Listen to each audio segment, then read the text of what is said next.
Good day mga ka-kitchen! Welcome back to my channel. Christmas is just around the corner. Ready ka na ba sa mga gifts mo for your loved ones? If not, why don't you try this simple and very unique kamote balls?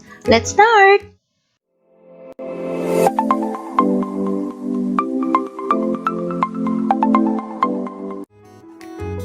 First thing we need to do ay balatan ang 1 kilo ng purple sweet potato or kamoteng ube. Hiwain ito sa mas maliliit at pasingawan hanggang sa tuluyan ng lumambot. By the way, pwede rin kayong gumamit ng hindi purple na sweet potato. And then, i-mash lang ito gamit ang inyong tinidor.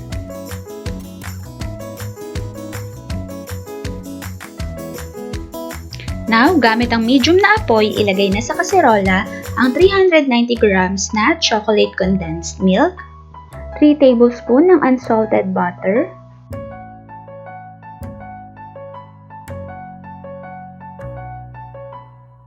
halu-haluin lang ito hanggang sa tuluyan ng matunaw ang butter.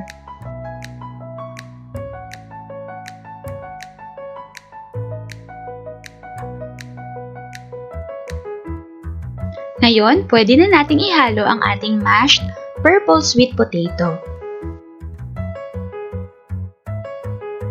Haluin lang ito hanggang sa maging well-coated na ng chocolate condensed milk ang ating sweet potato. Yan, kapag well-combined na ang ating ingredients at naging thick na yung kanyang consistency, that means ready na ito. I-transfer lang ito sa another bowl and hayaang lumamig. For the coatings, gagamit tayo ng grated cheese, mga candy sprinkles, at desiccated coconut.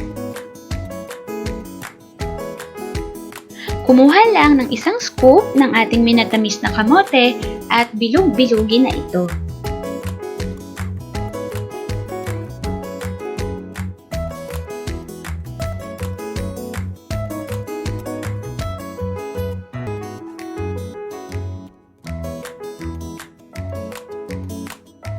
Kapag ito ay coated na, ilagay ito sa isang baking cups at sa inyong napiling lalagyanan.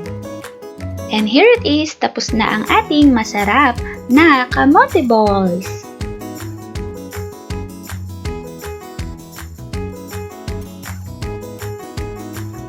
Pwede nyo itong lagyan ng ribbon para mas maganda ang dating. Samahan nyo na rin ng card.